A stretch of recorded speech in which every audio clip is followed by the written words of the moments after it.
You might recognise this iconic album cover.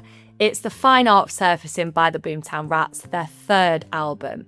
And the first single on the B-side is I Don't Like Mondays, which sounds like the sort of phrase you might find on the side of a naff Secret Santa mug.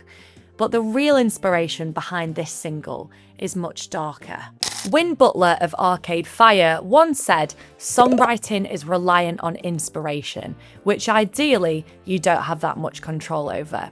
And that's true. More often than not, the uncontrollable urge to put pen to paper and pick up the acoustic is driven by something deeply personal for songwriters, some sort of cathartic deliverance in song. But every now and then, the inspiration jumps up and grabs the songwriter from an external source. And that was the case for I Don't Like Mondays. The song documents the 1979 Cleveland Elementary School shooting, which happened when a 16-year-old girl, Brenda Spencer, opened fire on pupils arriving at the school.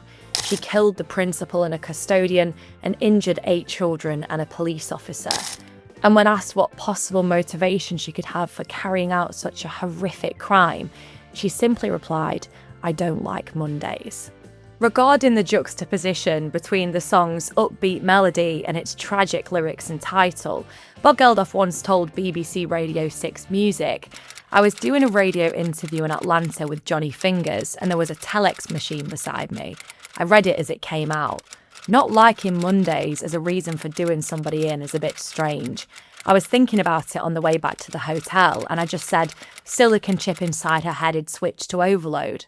I wrote that down. And the journalist interviewing her said, tell me why.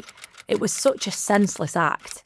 It was the perfect senseless act, and this was the perfect senseless reason for doing it. So perhaps I wrote the perfect senseless song to illustrate it. It wasn't an attempt to exploit tragedy.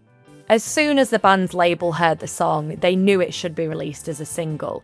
But Bob Geldof himself was less than convinced.